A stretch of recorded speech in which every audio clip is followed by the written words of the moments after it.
Hello and welcome, ladies and gentlemen, to Friday. I was going to say Thursday, then we have missed a day this week with us being on bank holiday and being the start of 2023. So I'm still a day behind. So yes, it is Friday. It is the 6th of January and it's a day before my wife's birthday. I've got all the presents down here, got a card all sorted out. Do you know what I mean? She hasn't been in this room. She doesn't come in my office, so she won't be able to have a look and see what we've got behind us. But we've got presents, we've got cards, we've got stuff like that. And so, yes, the day before. So you're probably not going to see me stream this weekend. I might be able to carve out a little bit of time on Sunday.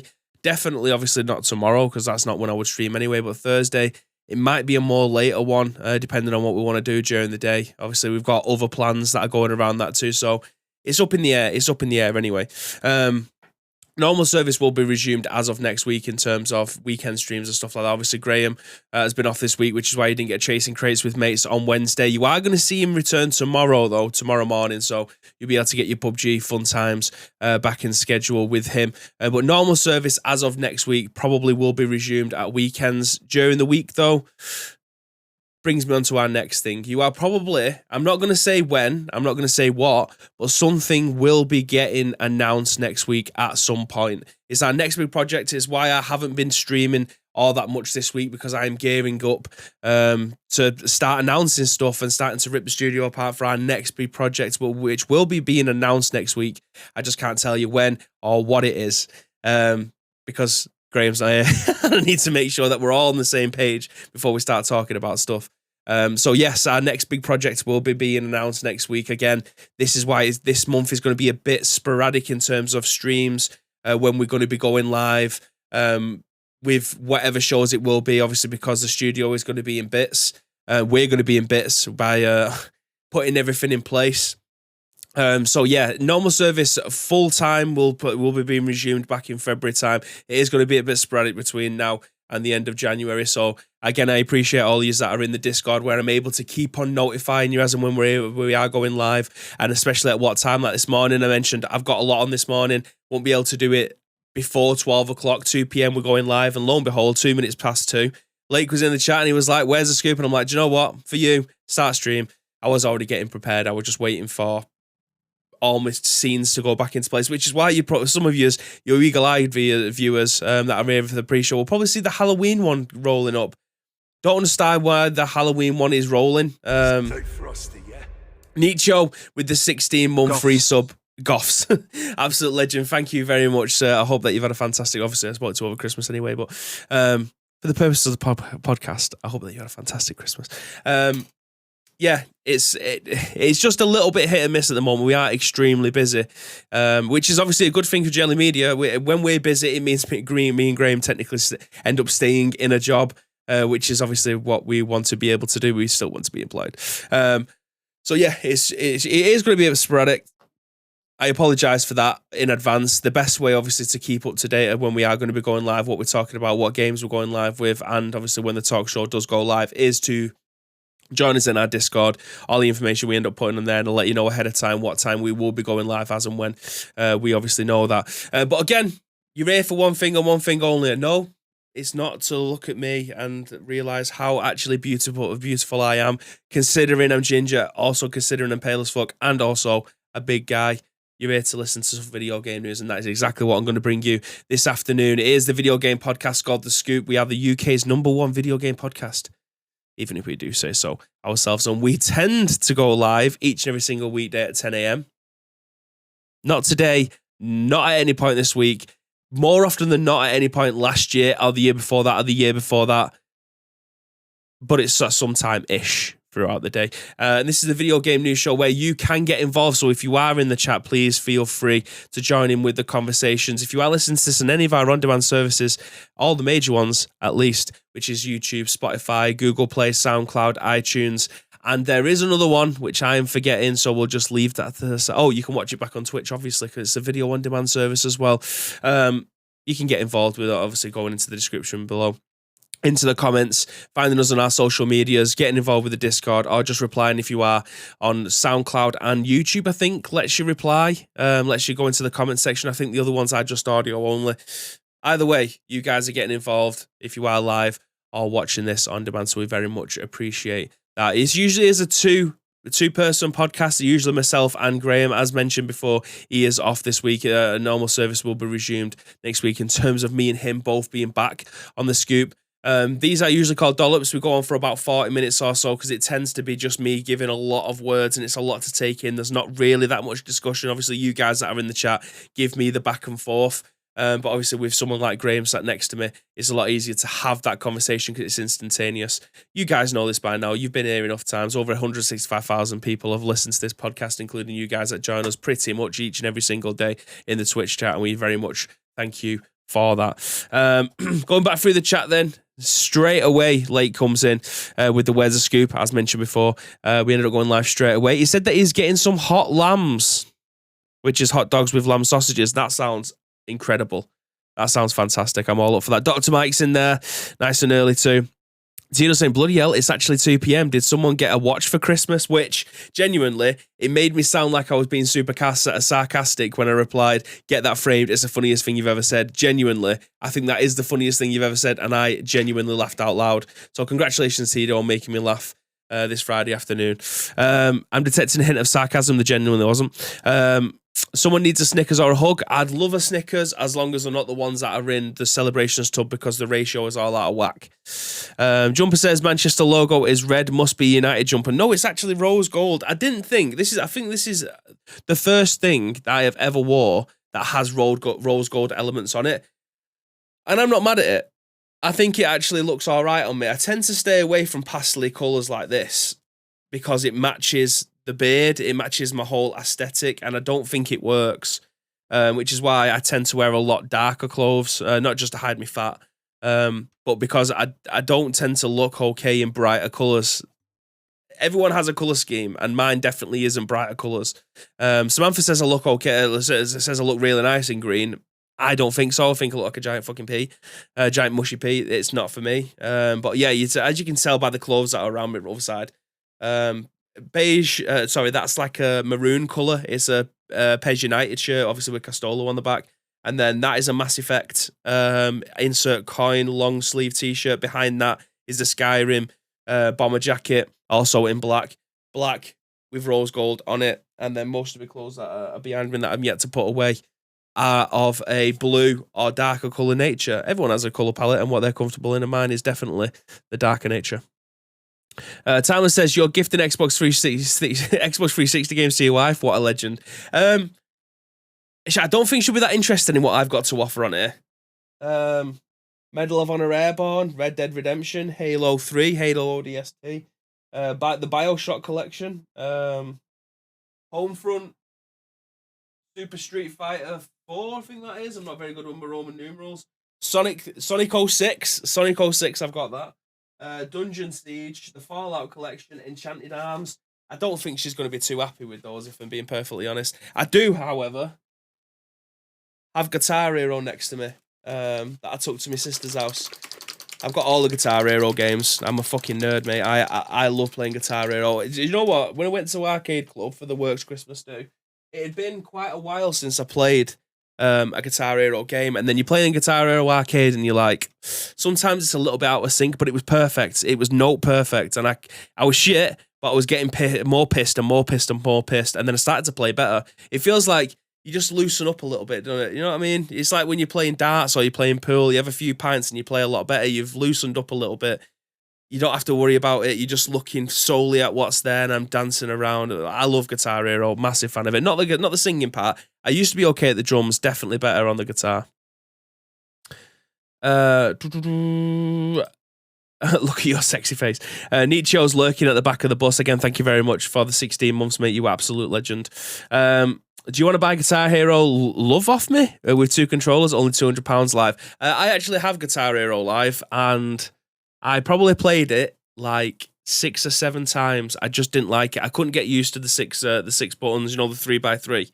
Couldn't get used to it. So I just went back to playing the 5-button old school one. And the fact that it was live and the fact that it was a live service game, I think ruined that for me. I played it twice and they killed the service. Yeah, it ruined it for me because once the game dies like it has now, there's like 10 to 15 songs on the disc. That's it. You can't get to play like the TV mode. Like you could play like Kerrang TV and stuff like that, couldn't you? I think not necessarily Kerrang TV, but you could choose like your mood. If you wanted just like full indie, if you wanted to play full rock, you could do that, and it'd have like a TV style music video in the background. You could play along to it. It was pretty good. I enjoyed that. But it's the guitar that I couldn't get used to. If it was just the 5-button guitar, I could 100% get behind it, and I would have played it a hell of a lot more. But the 6-button, I couldn't do it. I'm not ashamed to say that I was shit at it. I've been playing Guitar Hero since Guitar Hero 2 on the PlayStation 2. Like I'm fully used. I'm fully invested in playing with the 5 buttons, and I'm actually pretty good at it. But then to chuck something completely different, and I think it alienated a lot of people and turned them away from it, which is a shame because it kind of killed the franchise at the same time. But this day and age, are people interested in playing a Guitar Hero game? Like, I really, the reason I got this for Christmas, this Free Game Friday guitar, which is only being used for now. I got that for Christmas about 4 years ago with the intent of being able to learn to play guitar, but I'm shit at it. I'm genuinely, like, I've tried so many times, I've downloaded all the apps, I've watched YouTube tutorials and stuff. I just don't seem to have that hand-eye coordination to try and make good notes come out of that guitar. But I feel like playing Rocksmith definitely would have been the way forward. I should have bought an electric guitar and then played Rocksmith. I feel like I probably would be able to play at least a couple of songs by now. Not very well, but just to the point where I could probably jam along with the song and be quite confident with that. 4 years in the making kind of thing. But it might be something that I pick up later on, later on down the line. Who knows? Tino says, I have small hands, couldn't hit the 6-button either. No excuse for you with your bare hands. It was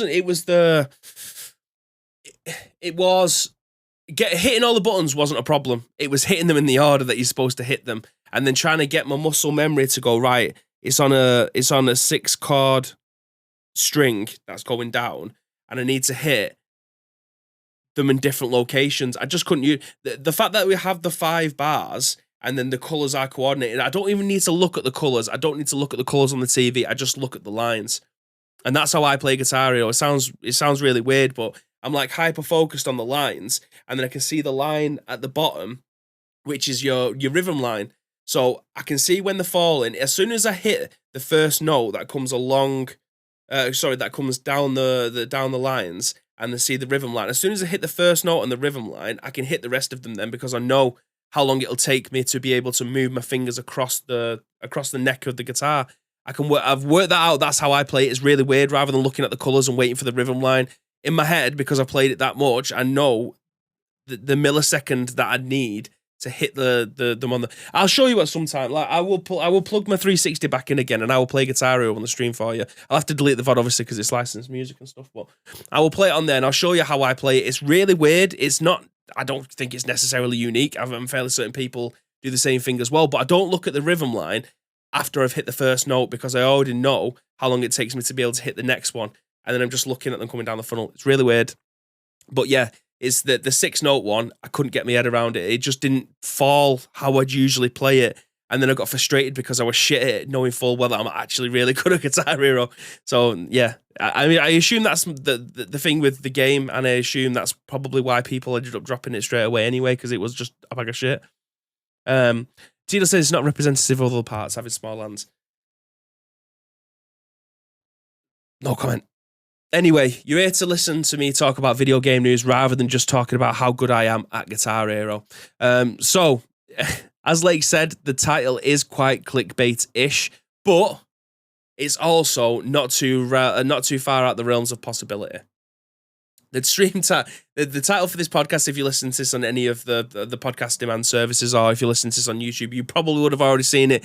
But the facts that I have put, your PS5 could be seconds away from death, isn't a million miles away from the truth, and I'll tell you why. Let's jump into our first news article for today. The transitions on this just don't work anymore, do they? I need to try and figure that one out. I don't know if it's a CPU usage thing, but usually there's like a nice little transition of the Ice Cream Uploads logo. It happens on some scenes and not on others. Again, no idea why. But anyway, this has been written on Game Rant. This was supplied, I think it was by Dave. I think Dave supplied this one. So thank you very much for that. Obviously, you guys have obviously been sending. I need to stop saying obviously. Need to get out of that habit. You guys have shaped this show, because I think most of the news articles that are in here today have been provided by you guys. So again, thank you very much for that. But written on Game Rant, which I don't think we've we've published on this channel before. Let me just move this over slightly. There we go. So written on Game Rant then by Daniel DEANGELO. Daniel DEANGELO. There we go, got there eventually. A recent report reveals that the PS5 suffers from apparent design flaw that can lead to a permanent damage when users leave it standing upright. Now you've heard that. Tell me that my stream title's clickbait. I don't think so. Chelsea, how you doing? PlayStation 5 users are advised not to stand their consoles upright, as doing so may cause permanent damage to the system's hardware. This is reportedly due to a design flaw relating to the cooling system for the PlayStation 5 accelerated process unit. Sony launched the PlayStation 5 in November 2020, though supply chain issues meant that it was a while before many fans got their hands on it. While it falls a little behind the Xbox Series X and GPU and storage, both offer similar performances, and the PlayStation 5 unique design also makes it stand out from the grey monolith of the Xbox Series X. Sony and Microsoft also both designed their consoles to stand up vertically, and the machines are often shown this way in promotional media. However, doing so with the PlayStation 5 may be a bad idea, because according to a report on the Wolio.net, this is due to an apparent design flaw that the liquid metal layer between the PlayStation 5's APU chip and the heatsink. The liquid metal is prone to leaking when the PlayStation 5 is sitting upright for an extended period, and when users stand the PlayStation 5 vertically, liquid metal may start to move or seep out. This inhibits the console's ability to manage the heat coming off the APU, potentially damaging its processor.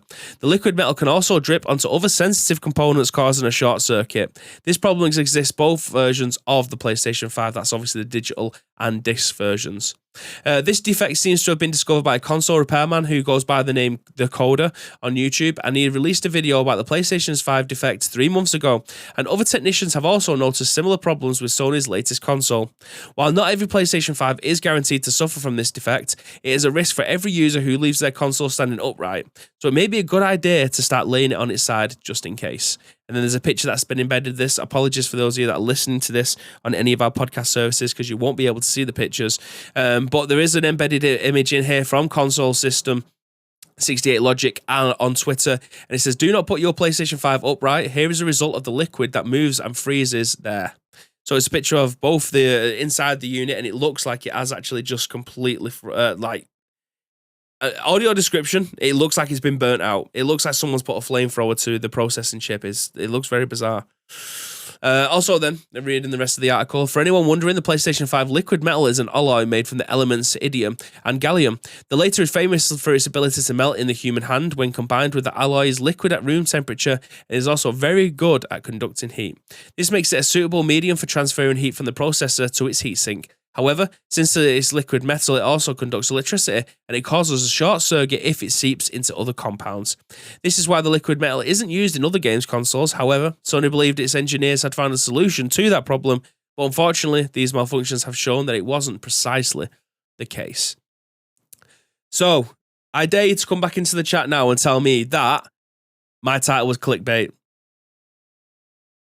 Because I don't think it is. I think we're bang on the money with this one. Your console, depending on how long it's been on for, could potentially... Look, the transition's working now. The transition worked on that. I think it's just when I cut to the news, it just decides to have a little bit of a shit fit. It might be because it's referencing a transition that doesn't exist anymore. That's something that I've just thought about, so I will check that after the scoop's finished. But clickbait title says Timeless Soul. I don't think we're out the realms of possibility with this one. I think you genuinely could be seconds away from disaster if... you don't even need to have a prolonged play on your console. As soon as it starts to run a little bit hot, depending on what game you're playing, or if you've left it on standby mode and it's downloading a game in the background, like, who knows? Your PlayStation could be seconds away from disaster. I've had mine upright on this desk since the day that I got it 2 and a bit years ago. I have never had it on the side apart from maybe 4 or 5 days when I'd moved it into the front room to play a game on my 4K. If it's to play Skyrim in my front room in 4K on a big TV, because I've only got a 1080p monitor in my office, and I wanted to see what it looked like in 4K because I've never seen it in 4K before. So yeah, it's always been stood up. It does make me think that I need to put it lie it down, but I don't think it'll work in this room. I'd probably need to use the table that I've got underneath here to lie it down on, but then it's going to be in front of the radiator, so it just doesn't work. it's just one of those things. I'll have to wait and see. I haven't heard people's PlayStation 5s blowing up because of this issue. It would have just been one of them freak ones where it just happened, which is highly unfortunate. But you know what? I think I'm going to take the risk. I think probably 90% of the people who own a PS5 probably have it stood up because it takes up the least amount of room, because it is a massive unit. Like, it's quite wide as well because of the wingspan of the panels that are on the sides of it. It's quite a wide console too, so having it stood up is probably your best option, because it's a thick boy. It's a thick boy when it's lying down. Tom says, so the console has to be on. That's fine. My PlayStation 5 isn't on long enough to cover heat and cause issues. Well, I don't know. A PlayStation or any console can heat up like that. It doesn't have to be on for like 2 or 3 hours. It could just be on for it could just be on for 20 minutes. And depending on the game, whether it's super optimized or if it's putting out some kind of heavy performance, like a new God of War game or the new Horizon Zero Dawn, Forbidden West. That's the one. Sorry, Horizon Forbidden West. Games like that are putting out some outrageous graphics. I imagine the processing power of that is quite big as well. Therefore, it would start to run hot quite quick. I don't know. I'm not a scientist. I'm not a game engineer. I don't know anything about how video games are made or consoles are made. You can usually just hear it though. Like, your PlayStation might start to ramp up a little bit. It's not always completely silent, especially when you are playing such demanding games. So again, we'll have to wait and see. It could be worse. It could be Precision, whose console keeps on cutting out every single time he boots up No Man's Sky, which must be absolutely devastating, knowing full well that you're heavily invested in a game and then bang, it just keeps on dying for no apparent reason and no one can find out the reason why. But yeah, shout out to Precision. I don't know if he's streaming at this moment in time. He could be playing eFootball, so hopefully his console stays on long enough. Anyway, we've got 2 more news stories, as well as your favourite segment, Free Game Friday. I don't think the recording's going to work because I'm at mine and Graham has the recording on his PC, but I'll give you a live version. Don't you worry about that. But moving on to our next article, and it's actually a game that I've wanted to play forever, and I think this might be the perfect time for me to be jumping into this. It's definitely the transition that doesn't work anymore. I've worked that out. It just dies, doesn't it? It has absolutely none of it. If I switch back to camera frame, it'll work. So that's on me. I'll figure that one out after this is finished. So written on VGC by Tom Ivan. World War Z hits PlayStation 5 and the Xbox Series X and S consoles this month with exclusive content. World War Z Aftermath will be released on PlayStation 5 and Xbox Series X and S on January 24th, Saber Active has announced. The PlayStation 4 and Xbox One versions, who already own the latest editions of the co-op zombie shooter, will be offered a free upgrade to the new next-gen versions, which run at 4K resolution at 60 frames a second. The title will be released alongside a new mode that is exclusive to the PS5 and Xbox Series X and S, and also on PC. Hard Mode XL follows the same rules as the game's standard hard mode, with a devilish twist. Scattered amongst the normal waves of enemies will be special XL wave bursting with over 1,000 hungry zombies, Saber said. World War Z Aftermath and World War Z players on all platforms barring Nintendo Switch will also receive a free update on the 24th of January that adds mutators into the standard hard mode. Mode Z, as well as new weapons and revamped weapon progression systems. Sable also said that World War Z had reached over 20 million players across all platforms since its release in 2019, and the studio is currently working on Star Wars Knights of the Republic remake for the PS5 and PC. Now, is this a game that any of you guys have actually played? Because it always looked like I've watched people in the office play this game and I thought, this is 100% a Bibby game. Why has Bibby never played this? I don't know why I've never played it. It looks pretty great. I imagine it's a bit batshit crazy. I imagine it might be a little bit, it looks a bit weird. It looks like it's been over contrasted. Is that the word? I'm not too sure. But yeah, it looks if anyone's watched the film, you'll get what I mean. Like, it's just like this bit. That's obviously a scene that you see in the film with Brad Pitt in where they're all climbing up the wall, they're all jumping on top of each other. But as this is a co-op shooter, it looks quite similar to like a third-person version of Left 4 Dead or a third-person third-person version of Back 4 Blood. Those types of games, which are better with friends. We all have to. Every game is better with friends. If there's a co-op mode within a game, it's always better with friends. So this is a game, I do have it on my account. I also have this on my Epic account too for the PC. So I don't know which one I will be playing on PC or PS4. Sorry, PS5. I have a million other games ahead of this that I want to be able to actually either start playing or get around to. But this is a game that you probably don't have to dump a stupid amount of hours into. It's probably one that you could pick up, play it for a couple of hours and go, do you know what? I think I've done everything that I need to do on this. I probably don't need to play it again.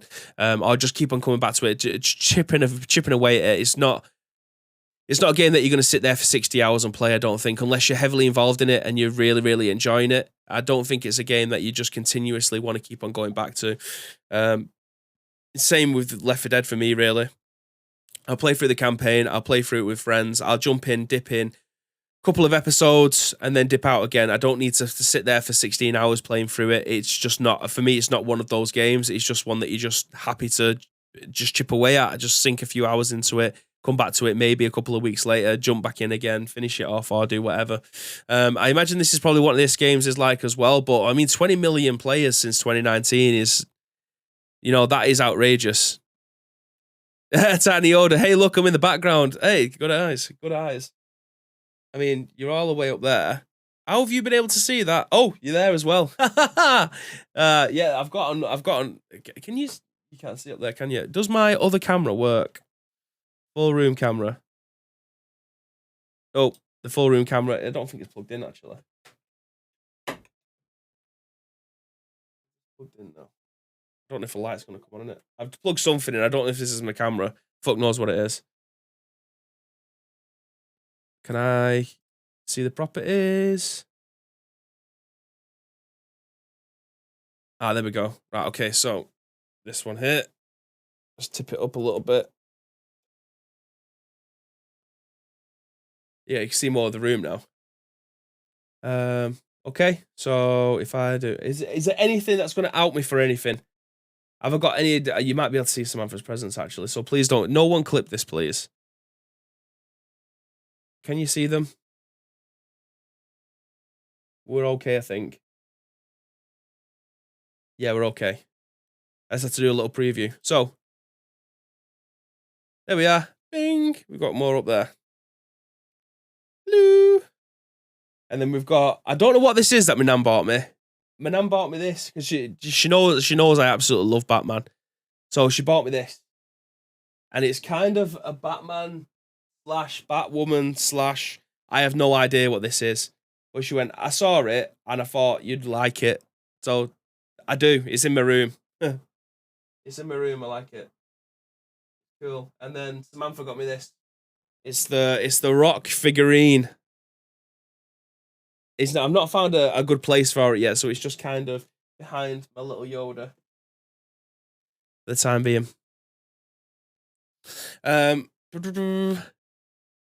Hey, D-Mac, congratulations, by the way. Congratulations on getting yourself a fiance. Fantastic. It's going to cost you a lot of money. It's going to cost you a hell of a lot of money, but yeah, congratulations, mate. Tiny Order says, sorry to take you off track. You don't have to take me off track. I do that myself. I derail myself constantly. No sex toys on the shelf like the BBC News interview that time. No, they are all in my bedside cabinet. What a cool nan. My nan's the best. My nan is the best. Like, she's like 73 years old, still does aerobics, lives in Turkey with my granddad for like 6 months of the year. She's amazing. I love my nan. They always say your nan, like your grandsons, their first love is always the nan, and it absolutely is. My nan is the best person in the world. I love her. I love her daily. Cheers, mate. Hopefully keep her quiet for a while. Absolutely. You've got at least 2-year window now, because I imagine she's already got a paper and pen, and she's planning the wedding as it speaks. So yeah, congratulations, mate. It's an amazing day. Like, your wedding day is the day that you obviously end up tying yourself to someone, but you don't spend that much time with them that day. It's a surreal experience, to be honest, because you don't get the morning, obviously, because you don't see each other. You see each other at the church for maybe at half an hour, 45 minutes. You sign the books, and then you go away and you do all your pictures. Then you have something to eat, and then you do not see them for the rest of the night until you're going home. It's so weird. And then you obviously end up going on honeymoon and stuff like that. I always say that the wedding day is for everybody else, but the honeymoon is for you. So if the only advice that I can give you, and this is genuinely solid advice for anyone who hasn't been married or is planning to be married, spend more on your honeymoon than you do on your wedding day. Because no one will be talking about how good your wedding day is in 18 months' time. The people who are there won't give a shit. They're going for maybe a free beer, definitely a free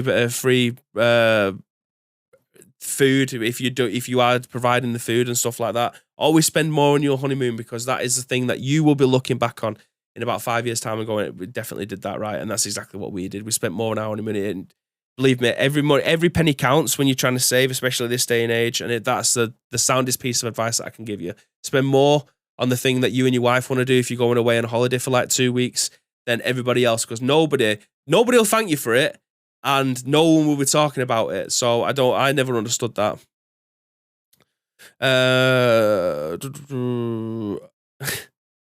Nice one, Tito. I don't know what even that is. Spending it all on the stag. I went to the Lorette de Mar for mine. I've been to Lorette de Mar before, and I absolutely loved it there, which is why I went back in, because they've got this big pub down the road where it's got an outside TV, and we went during the football season, so we just spent all of our time in this pub, which was dirt cheap beer outside in the sun, watching the football on the big screens. That had foosball tables, pool tables, and stuff like that. It was fucking mint. That's what it is. Linked to a store of some sort. Yeah, I've never seen that one before, so I'll have to put that in as a banned word. Anyway, we've got 2 more news articles, including obviously Free Game Friday, so we'll just move on to this one. This is actually one that you provided, Tito, so we've got the balance today. PlayStation being shit, and Xbox providing a new piece of content. Who'd have thought it?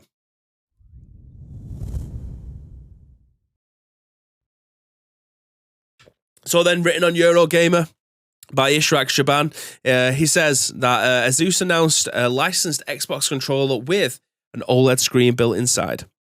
So the Asus have officially announced a new licensed Xbox controller with a built-in OLED display and tri-mode connectivity. The ROG Raikiri Pro, I think I've nailed that, is the first licensed Xbox controller with such connectivity, allowing players to connect their devices via Bluetooth with low latency 2.4 GHz radio or good old USB-C. This will be especially useful to players who game not just on the Xbox or PC with the relevant adapter at low latency, but all other devices like smartphones and also on your TV. The controller's tiny 1.3-inch display can display custom animations, battery life, or microphone status. The controller also features ESS DAC, a 3.5mm headphone jack with also a mute button. It also contains all the extra features that you would expect from a Pro controller, including the remappable buttons, adjusting joystick sensitivity, and also the dead zones. Different trigger modes, of all which can be customized via Asus's Armor Crate PC app. There's no word on price or release date just yet, but we will at some point hear that this quarter. So it's quite a nice, it's your bog standard Xbox controller, and then some weird button shit going on here. Like, I can't imagine this being the nicest D-pad in the world. That would put me off. Like the Republic of Gamers little screen there, that's pretty nice. The buttons look your standard Xbox One. Triggers look quite standard. This D-pad though, that looks horrific. Like, I'm not sure. I don't think you're going to be playing side-scrolling games with that, if I'm being honest. You're not going to be playing any old platformers. I think that might be a bit of a step too far. But has it got a share button on it? It hasn't got a share button on it. Then again, pro gamers won't be sharing stuff like that, will they? It's a nice classic. It's a nice change to the classic Xbox controller, and I'm all for it. However, the price is going to be absolutely extortionate. I don't think you're getting any change out of 200 sheets for this. Genuinely. Like, what? How much doesn't the Elite have a D-pad like that? I don't think it's as blatant as that. I think they do have one, but I think it's in it's in a noughts and crosses board, isn't it? So it's like 3x3x3. And then it's kind of dented in the middle so you can move all around in the different directions. But that looks like that just looks like it's four directions, which is a D-pad, let's be honest. I've got a PS5 controller here. There's only 4 buttons there, and they kind of dent into, if you want to go top left or something, you can move it into your top left and things like that. But I don't subscribe to what that is. That's a giant old circle for very little movement. It looks like I don't think there's much. I don't think there's going to be much give in those. I'd have to have a go of it myself. I feel like it'll be quite tactile. Like it's very clicky. I imagine it being. But yeah, the Elite controllers have like it's like a 3x3x3 in it. It's like a grid, and you can move them.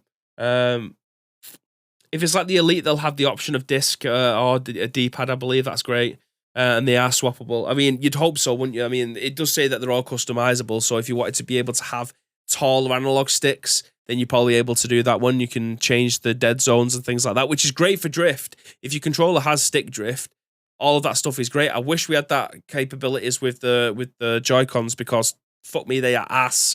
I've got some Joy-Cons down here. These the Hori split ones, the Machinima Hori split ones that cost about 40 quid, and they died within about 6 months, which I was devastated about because they are quite chunky. They've got the ones that you put on the side and it holds like an actual controller rather than the just flat surface of a Joy-Con, which just isn't comfortable with my giant hands for more than like 45 minutes.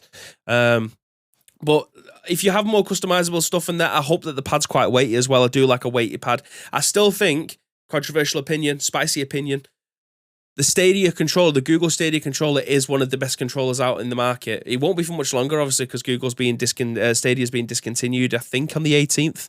But their controllers, really heavy, really nice triggers. Buttons are nice on the front.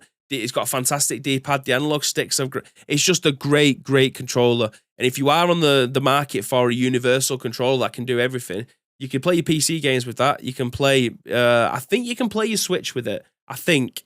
Don't quote me on that one. But I mean, it's a universal controller. You can use it for a lot of things. Tito, do you play an Xbox? Yes, he is. He's Team Green. I can confirm that one for you now. You can save the keyboard space, Tito. But yeah, if you're in the need of a new PC controller or something, the Google Stadia controller is a fantastic piece of kit, and you can probably pick them up now for like a $5, which is great value for a fantastic controller. This one though, you're probably getting no change out of 200 sheets. This is for the top 5% of people. Like, this isn't the type of controller that you are dashing against the wall because you're losing in Rocket League, or you've just gone fucking 5-0 in Overwatch or something. You know what I mean? This ain't gonna happen. You're probably gonna put this in it. You're gonna put this in the carry case after you finish with it, just to make sure that it doesn't drop on the floor overnight or something. But it's a controller nonetheless, and a controller that's going to be super expensive. But that is it in terms of video game news. I do have something. It's more of a PSA. You guys all know this by now. I'll tell you what. Let's get this out. Get the old boy out. Here it is. Everyone's favourite feature. And we're here on a Friday. So 3, 2, 1. Free game Friday. There you go.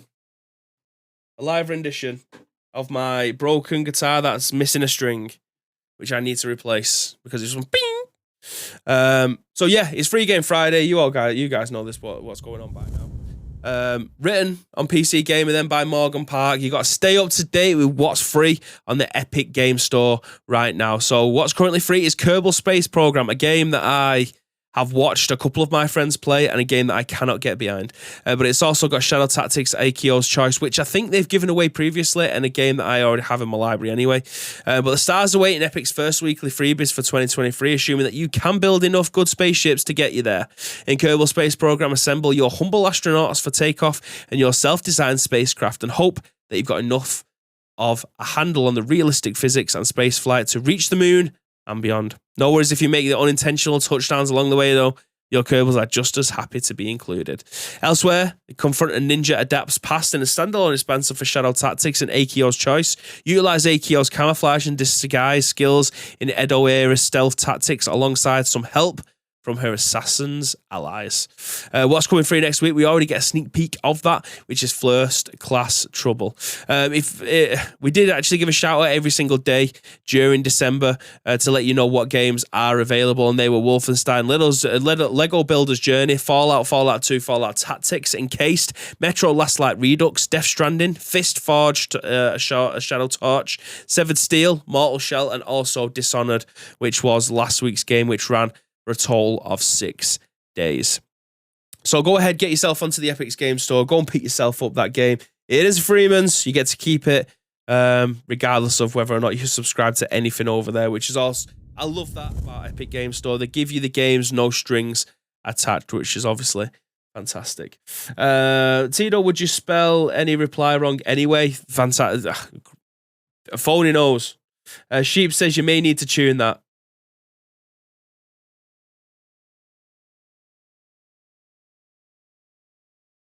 I like the sound of the guitar just the way it is, thanks. Bibby, you're the guitar.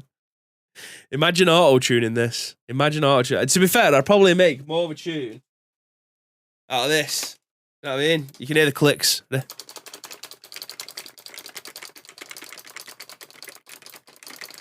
you go. We're shredding. We're shredding. But anyway, ladies and gentlemen, that is it for today's episode of The Scoop. Our first week back, we only managed to get 2 episodes out. That is going to be the story of the month in terms of how much content during the week we're going to be able to get out once me and Graham are back in the studio. It's kind of all hands on deck. We'll tell you why and what it actually means next week. I'm not sure what day, what time we're going to be able to announce what it is that we're going to be doing, but you will find out next week. So do stick around for that. But if you want to help shape any of the remaining shows that will be next week, starting from Monday, hopefully we're going to try and give you 5 shows. But again, I keep on having to reiterate it because I feel like if I don't, then people are going to wonder where it is, but I'm going to tell you whether or not we're going to be able to do it anyway. But if you want to help shape the shows, you guys should know what to do by now. Find us on all of our social medias, which is at Ice Cream Uploads across all major social media platforms. Or alternatively, get involved with our Discord, because there is a little section in there called The Scoop, and you guys have done well enough over the last 3.5 years to be able to give us stuff and your thoughts and opinions to be able to talk about. So if you want to continue to do that, do that. If you're watching this in any of our on-demand services, go into the description below. All the links that you require will be listed there. But again, all we need from you is URL plus your thoughts and impressions. We will then give you our thoughts and impressions. Hopefully on Monday. At what time? I do not know. But do stick around, ladies and gentlemen, because we are going to go over and raid one of our friends. If you could just go over, even if it's just a hi and bye, that's absolutely fine. You get over there. You go and collect yourself some sprinkles. You're going to make someone's day. It's going to add to their stats. Now, imagine if we did this to an affiliate and then they end up reaching over the five viewers needed to be able to do that. Imagine how good you would feel. Imagine how good you would feel by making them feel good. So that's exactly what we're going to try and do. We're going to find someone with not many people watching, and then we're going to try and make their day. So I appreciate all you guys that have joined us for today's episode. You've made it an absolute belter. As always, Graham will be back tomorrow with Chasing Crates with me. So if you want some PUBG action, find us on our socials. You'll find out as and when he will be going live, usually it's around 10:30 on a Saturday afternoon, Saturday morning. But until then, guys, it's been an absolute pleasure to be able to bring you this podcast today, and I do hope that you have a fantastic weekend. And as always, guys, there's one thing that we want you to do, and that, my friends, is to stay frosty.